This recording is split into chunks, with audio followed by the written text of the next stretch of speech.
Certo Giovanni, l'ultimo video, peccato, vero? Boh, è stata una Un bel percorso. bella chiacchierata, sì. Dobbiamo chiudere alla grande. Sì, speriamo di farlo. Ce la faremo? Ce la faremo.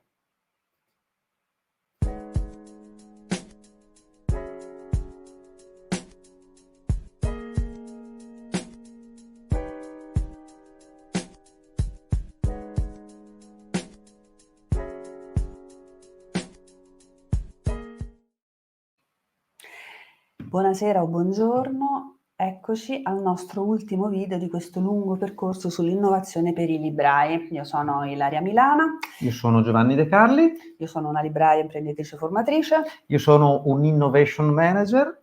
E insieme vi portiamo all'ultimo step di questo percorso che è stato sostanzialmente ideativo fino ad oggi e che ora dobbiamo mettere a confronto con la realtà per verificare, prima di muoverci attivamente, quindi investire risorse, tempo, verificare se ci sono dei punti di criticità, delle criticità o delle assunzioni o delle soluzioni che vanno ritarate, in modo da minimizzare al massimo la possibilità d'errore, stante che del fallimento non bisogna aver paura, perché il fallimento è comunque l'aver provato e aver imparato qualcosa.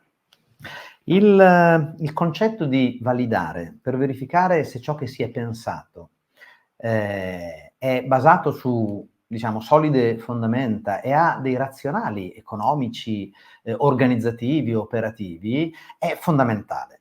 Perché? Perché oggi fare qualcosa, fare qualsiasi cosa, ha dei costi. Se non costi economici, costi in termini di tempo o di energie mentali, emotive e anche fisiche, e soprattutto rischia di condizionare un pochino la nostra reputazione sul mercato. Provare a fare qualcosa e poi dover far marcia indietro ci sta, per carità di Dio, ma come diceva Ilaria, minimizziamo la possibilità di fare degli errori, perché questi errori possono avere un costo di reputazione e di relazione anche con i nostri clienti. Invece ideare, pensarci, fare le cose seguendo un processo che ha un senso, e noi vi abbiamo proposto un metodo, quello del Business Model Canvas, che è un metodo internazionale universalmente riconosciuto come valido per l'innovazione di impresa. Ecco, farlo seguendo certe semplici regole, magari semplificandole ulteriormente in funzione di quelle che sono le vostre esigenze, il vostro modo di fare, ecco, però vi dà qualche confidenza in più di poi partire con il piede giusto per ridurre al minimo il rischio di sbagliare, di fare qualche errore. Al netto che, come diceva Ilaria, non bisogna avere paura degli errori e dei fallimenti, bisogna semplicemente essere pronti per gestire la situazione, e soprattutto se lo si è fatto con un metodo è possibile. Il Business Model Canvas, sul quale voi avete lavorato in questi video, in questi 11 video che hanno preceduto quest'ultima chiacchierata, il Business Model Canvas è un riferimento che voi potete guardare insieme ai vostri colleghi e su cui poter portare eventualmente delle modifiche, delle migliorie, dei miglioramenti. Noi abbiamo visto il Business Model Canvas, l'abbiamo analizzato da diverse prospettive, la prospettiva del cliente, del valore che si crea per il cliente, del come si raggiunge il cliente, come si gestisce la relazione con il cliente, e della parte che abbiamo chiamato del valore. E poi l'abbiamo analizzato dalla parte delle attività chiave, delle risorse chiave, dei partner chiave, quello che io chiamo le risorse chiave, che sono quelle dell'efficienza e dell'ottimizzazione. Abbiamo visto tutto questo, che ripercussioni può avere sul flusso dei ricavi e sulla struttura dei costi e sui benefici sociali e ambientali e sui costi sociali e ambientali. E ci siamo anche detti che un'analisi sia dei benefici sociali e ambientali e dei costi sociali e ambientali può portarci anche a ripensare la proposta di valore per uno specifico target, ma lo stesso vale, attenzione, anche per il flusso dei ricavi. Quindi le diverse modalità di generare ricavi può influire sulla proposta di valore dedicata a uno specifico target di riferimento. Insomma, Avete notato che i termini che noi ripetiamo sono sempre gli stessi, abbiamo acquisito insieme un gergo, il gergo del Business Model Canvas, che può aiutare a impostare insieme al nostro team il lavoro, a collaborare, a condividere e a creare qualcosa di nuovo. E siamo arrivati poi a un piano d'azione, passando attraverso la trasformazione dell'idea, degli spunti, degli stimoli che sono emersi lavorando sul Business Model Canvas, ci sono venute delle idee, abbiamo scelto l'idea che può avere un impatto maggiore, quella nei confronti della quale sentiamo un maggior senso d'urgenza, e l'abbiamo trasformata, scritta, sotto forma di obiettivo specifico, misurabile, ambizioso, ma anche ragionevole e raggiungibile, correlato al tempo, compatibile con l'ecosistema che ci ospita e di cui noi possiamo prenderci la responsabilità.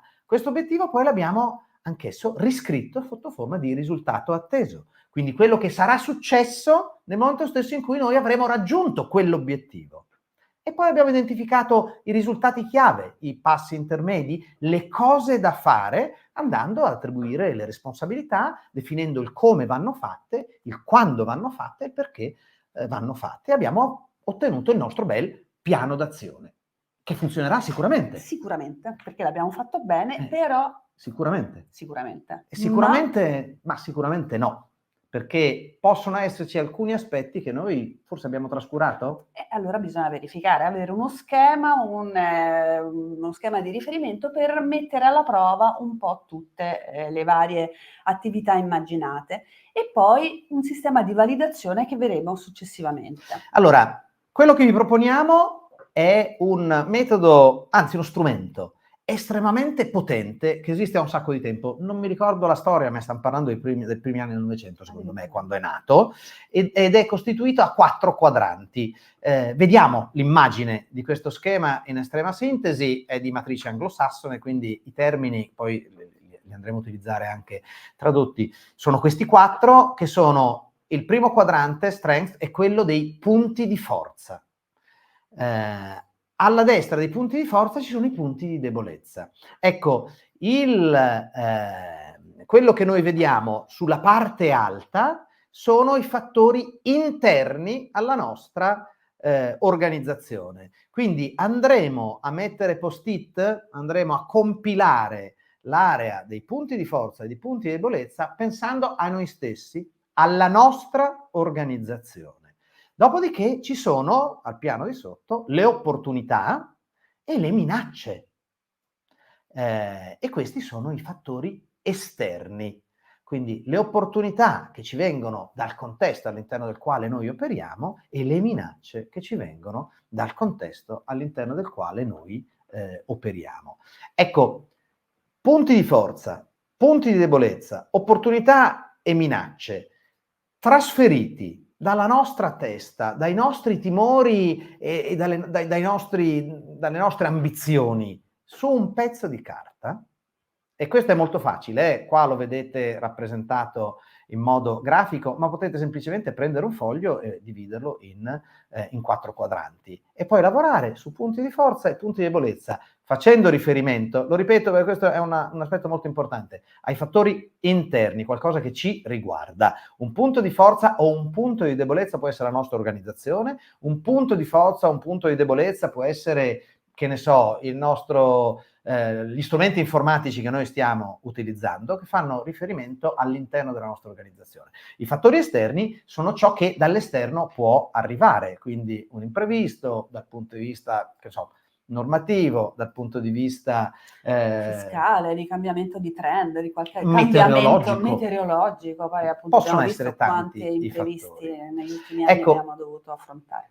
La SWOT analysis, quindi l'analisi SWOT, serve per fare tante cose, qua ne abbiamo citate alcune, 6, serve per fare pianificazione strategica, o meglio per validare, per verificare se la pianificazione strategica ha una sua sostenibilità, una sua coerenza, per fare valutazioni e scelte anche sulla singola scelta. Io mi ricordo tanti anni fa, quando iniziavo a entrare nel mondo del lavoro, io i primi anni ho cambiato lavoro abbastanza di frequente, ero abbastanza irrequieto fino a quando non ho deciso che il mio futuro era quello di lavorare in maniera autonoma, fare l'imprenditore e fare il professionista. Però per passare da un lavoro all'altro mi facevo la SWOT, quindi vedevo i punti di forza e i punti di debolezza della mia scelta e poi le opportunità e le minacce che venivano dall'esterno correlate alla mia scelta. Quindi sceglievo passando attraverso un'analisi SWOT. Si possono validare piani d'azioni, che è quello che possiamo fare oggi noi al termine di questo percorso, ma anche per gestire rischi, perché ogni attività ha un rischio e si può utilizzare l'analisi SWOT per verificare le azioni che noi abbiamo pensato per mitigare dei rischi, se hanno senso o non hanno senso, oppure per sviluppare nuove opportunità, fare nuovi prodotti, nuovi servizi, ma anche per comunicare. Quindi la matrice della SWOT analysis può essere utilizzato per tantissime cose. Non so se vogliamo fare un esempio un po' pratico sul nostro esempio che ci siamo portati avanti sin dall'inizio. Nel caso della nostra libreria, la libreria Esempio, che ha immaginato un servizio dedicato e destinato ai genitori, l'analisi SWOT per esempio ha messo in evidenza alcuni punti di forza, per esempio la disponibilità dello spazio, la conoscenza del segmento inteso come genitori. In libreria sappiamo che è molto facile entrare in contatto con i clienti, conoscerli a fondo. Il fatto stesso di vendere libri ci consente di conoscere, perché tramite il libro si conosce meglio anche il cliente, questa è una cosa molto bella. E abbiamo anche come punto di forza un'identità molto riconosciuta, quindi partiamo già col fatto che la libreria è nota e quindi è affidabile, è comunque conosciuta, e poi quelle competenze specifiche che aiutano a mettere in pratica tutto il progetto che abbiamo immaginato. Hai detto identità? Ho detto identità. Che cosa ti apre? Hai detto identità. Beh, ne abbiamo parlato, no? Sì, ne abbiamo parlato al secondo video. Oggi staremo un po', ripercorreremo un pochino tutto quanto le chiacchierate che abbiamo fatto. I punti di forza sono una risorsa formidabile, sono ciò in cui noi siamo forti, siamo ciò che possiamo mettere in gioco per avere successo. Ed è importante mapparli, anche in questo caso il termine mappare ricorre. Noi abbiamo fatto riferimento al fare ordine, quindi allo sbrogliare quel gomitolo che è comparso nel primo video in cui parlavamo di modelli di business, per fare ordine, per trasformare la confusione e la complessità in ordine, in schema mentale. Ecco, fare l'elenco dei nostri punti di forza, acquisire la piena consapevolezza dei punti di forza, scrivendoceli uno dietro l'altro e mettendoceli davanti agli occhi, ecco, ci aiuta a capire le cose su cui noi possiamo fare realmente leva.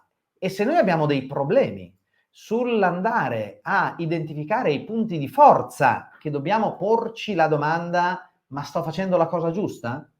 Perché se non ho punti di forza specifici da valorizzare per questa particolare iniziativa, vuol dire che l'iniziativa deve poter in qualche modo essere modificata per valorizzare altri punti di forza che io mi ritrovo. Esattamente. Accanto ai punti di forza però ci sono, abbiamo detto, anche punti di debolezza, e nel caso specifico, per esempio, potrebbe essere individuato un punto di criticità nel numero di risorse di persone che lavorano alla libreria. Stiamo attivando una nuova attività e pensiamo di farlo con le persone che già ci stanno. Ecco, allora dobbiamo mettere un'allerta rispetto alle risorse umane. Bastano, non bastano? sono sufficientemente formate per fare quello che richiede il progetto, per esempio hanno sufficienti competenze informatiche, sono capaci di portare avanti quella specifica attività. Ecco, ragionare su questo, sui punti di debolezza ci consente di anticipare eventuali criticità e quindi ricorrere ai ripari prima di iniziare. Ecco, quando ci troviamo ad analizzare punti di forza e punti di debolezza, la prima considerazione da fare, e secondo me questo è importante e ogni tanto lo perdiamo di vista, è quella che è molto più facile: valorizzare un punto di forza che combattere contro un punto di debolezza. Si fa molta più fatica a mettere a punto un difetto, questo vale anche sul personale, sul carattere delle persone, piuttosto che valorizzare, mettere in evidenza, fare leva su un punto di forza. Questa è la prima considerazione. Quindi è importante essere consapevoli dei propri punti di debolezza, ma non disperarsi o fasciarsi la testa perché abbiamo quei punti di debolezza, non fare piani che magari sono faticosi e costosi per superare quei punti di debolezza. E poi farsi una domanda.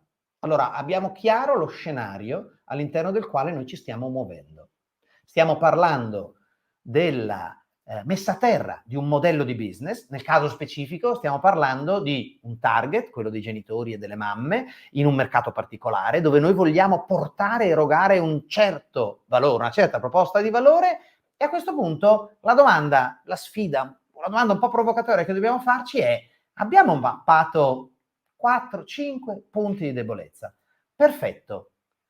Come facciamo adesso a trasformare questo punto di debolezza in un punto di forza? E questa ovviamente non viene sempre. No, però è un esercizio Però è un importante. esercizio che può essere di una grande potenza e ci può anche essere di stimolo per andare a verificare immediatamente se abbiamo le risorse chiave che ci servono per far fronte a quel punto di debolezza o se a quel punto vale la pena guardarsi intorno e identificare un partner chiave che ci dà una mano laddove noi siamo deboli. L'opportunità in questo caso è quello di identificare un partner che ci affianca, a cui piace il progetto, che crede in noi e ci affianca su questo progetto. E a quel punto il punto di debolezza scompare. Infatti abbiamo pensato di enucleare per la parte che riguarda l'esterno della libreria e in particolare nell'ambito delle opportunità, proprio la presenza di diversi partner del territorio. Abbiamo visto che nel business model che abbiamo immaginato c'è bisogno di alcuni partner e il fatto che siano presenti in quel territorio è senz'altro un'opportunità, come peraltro un'opportunità è il fatto che il nostro segmento di mercato, cioè i genitori e le mamme, sono in crescita in quella zona, che era un presupposto dal quale il nostro team di lavoro era partito per definire il target cliente sul quale lavorare. Insieme alle opportunità, volevi dire qualcosa sulle opportunità? Sì, tu hai fatto notare una cosa che secondo me è fondamentale. Allora, immaginiamo proprio lo schema, cioè voi vedete queste 4 aree, no? Abbiamo i punti di forza, i punti di debolezza, le opportunità e le minacce. Allora, ciò che sta a sinistra può contribuire a far fronte a, diciamo, minimizzare ciò che sta sulla destra, ovvero, caso specifico, questo in maniera incrociata, l'opportunità delle risorse presenti sul territorio, dei partner presenti sul territorio, l'opportunità che il territorio stesso costituisce per noi, può aiutarmi a far fronte a dei punti di debolezza. Quindi in qualche modo rende, diciamo, cancella, sposta, trasforma i punti di debolezza potenzialmente anche in punti di forza, perché a quel punto la partnership diventa un punto di forza. Ecco, questa è un'altra cosa importante, così come le competenze specifiche e l'identità riconosciuta che abbiamo messo tra i punti di forza della nostra organizzazione possono aiutarci a far fronte a una scarsa o ridotta credibilità su questa nuova attività. Abbiamo parlato in più occasioni della comunicazione come una attività chiave o come uno step intermedio, un risultato chiave nell'ambito della nostra del percorso che ci conduce dall'idea all'obiettivo al risultato atteso. Ecco, la comunicazione è ciò che, applicata alle competenze specifiche e all'identità riconosciuta, va in qualche modo a lavorare sulla credibilità, che nel caso specifico magari è ridotta. Ma siccome noi abbiamo un'identità riconosciuta, siccome noi abbiamo delle competenze specifiche, possiamo comunicare questa identità, possiamo comunicare queste competenze e far comprendere come a fronte, cioè in virtù di quelle competenze, di quelle identità, di quelle capacità, noi siamo in grado di andare a colmare il gap sulla credibilità nello specifico dell'attività di cui stiamo parlando.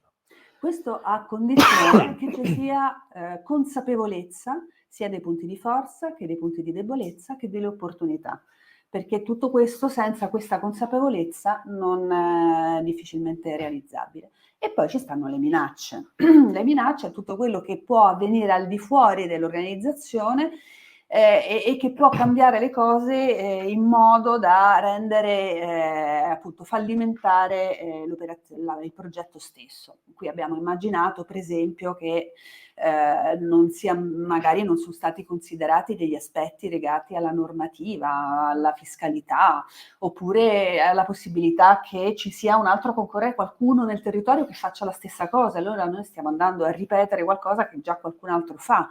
Oppure che possano essere in atto dei cambiamenti di trend. Noi diamo per scontato che i genitori abbiano, perché finora abbiamo lavorato sì, per esempio empatizzando con i clienti, intervistandoli, osservandoli, però senza ancora toccare con mano se le nostre assunzioni e anche le nostre soluzioni sono realmente diciamo virtuose.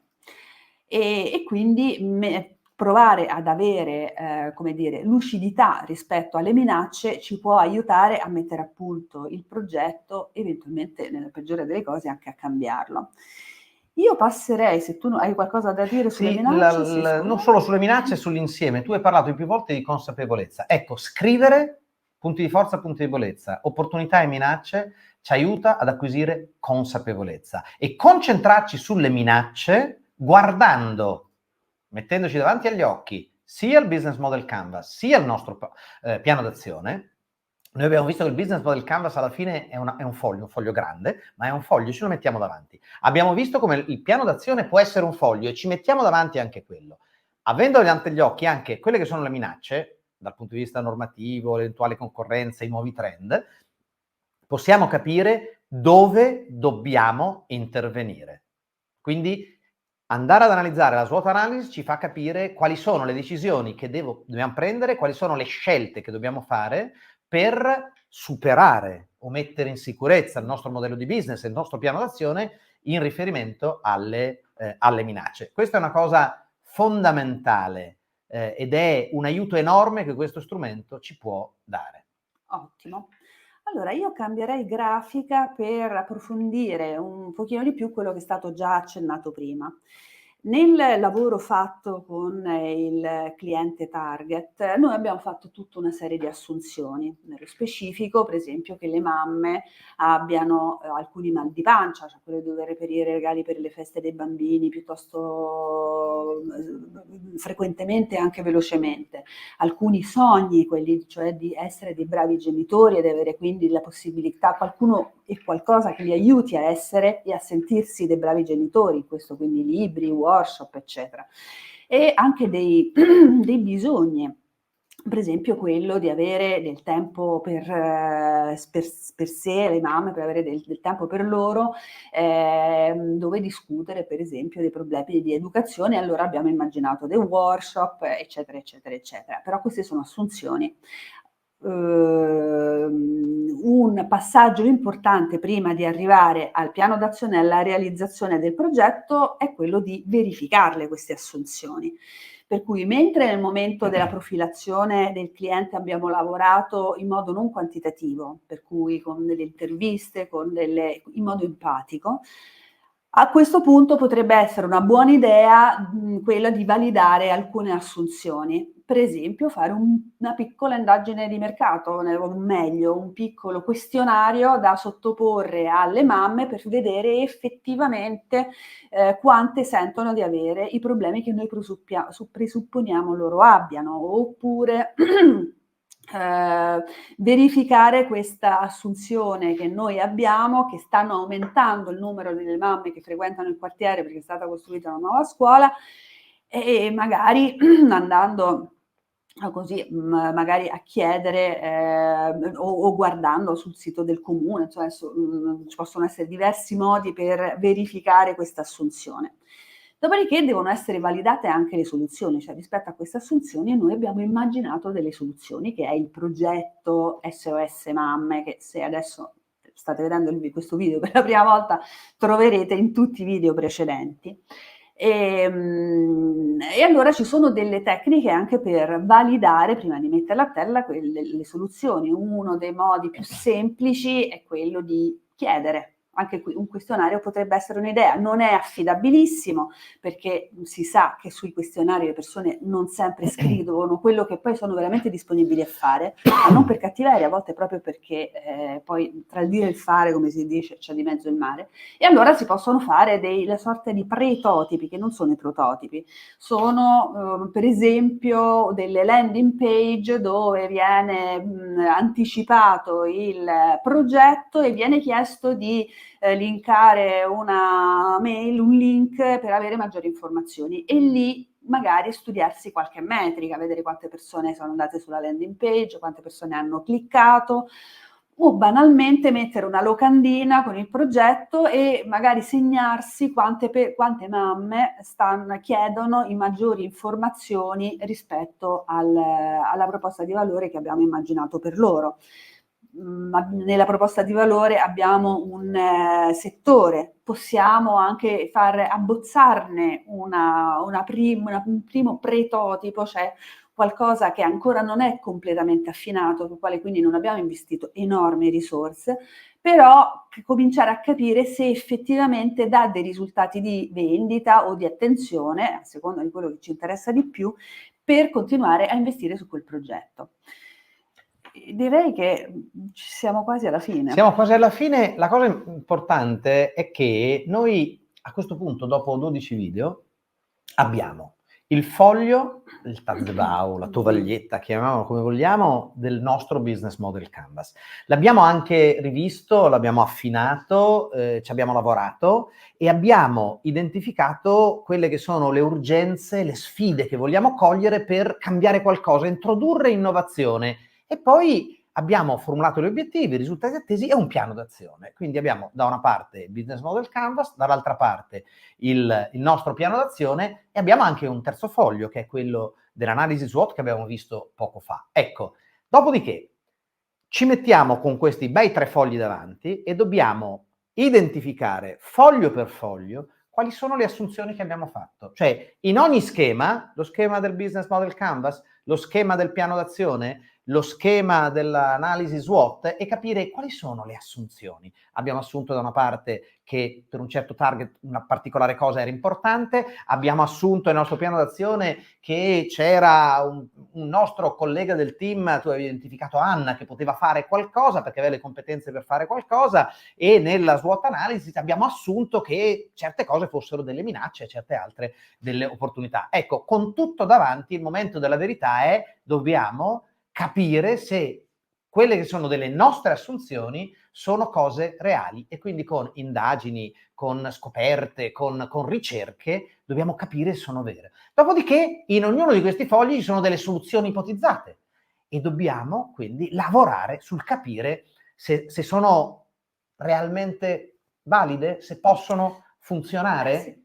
E poi tutto funzionerà? Metterli alla prova della realtà. Tutto funzionerà? Sarà tutto perfetto? Mai, non è mai così. Non è mai così, fortunatamente, perché poi tra l'altro l'innovazione è un processo continuo, nel senso che questo lavoro che un team impara a fare poi lo può continuare a fare su altri target per migliorare lo stesso servizio. È un lavoro che va fatto periodicamente, perché l'innovazione spesso è fatto di piccoli passi, come abbiamo detto all'inizio.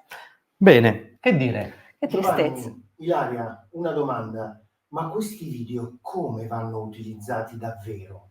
È vero, non l'abbiamo detto. Beh, forse hai fatto cenno all'inizio. Però forse lo dobbiamo dire bene, visto che siamo alla fine. Allora, noi li abbiamo pensati con un percorso prestabilito, quindi dal primo al 12°. Però in ogni video abbiamo inserito tutti quei dettagli che vi possono aiutare a recuperare i video che servono per capire bene quello che stiamo dicendo. Non solo, può capitare che andando avanti nella visione dei video alcuni concetti ritornino nella vostra mente e magari possano essere ripresi perché si ha maggiore consapevolezza e quindi ritornarci consente di capirli meglio. Quindi potete seguire un ordine ordinato, come sono stati pensati, ma anche saltare, anzi forse è meglio saltare dall'una, perché questi devono diventare concetti che in qualche modo vi aiutano a ragionare in ottica di innovazione. Nel mondo delle librerie di innovazione c'è bisogno. C'è anche da dire che spesso e volentieri arrivano fondi pubblici che sono destinati spesso alla digitalizzazione, ma perché per fare, come dire, delle implementazioni digitali che abbiano senso e che portino quindi valore aggiunto ai vostri clienti e a voi come libreria, è importante che dietro ci sia tutto il ragionamento che abbiamo cercato di raccontarvi nell'arco di questi video. Quindi che le scelte vengano prese sulla base di dati di fatto e un pensiero strategico sicuramente aiuta. Come vanno usati questi video? Beh, secondo me è importante che vadano anche messi a disposizione del team, quindi vadano condivisi in maniera tale che i concetti di cui noi abbiamo parlato, quindi il business model canvas e le sue 11 aree, la SWOT analysis, la validazione, il metodo dall'obiettivo al risultato, dall'idea all'azione, il concetto di scopo, di identità e il concetto stesso di innovazione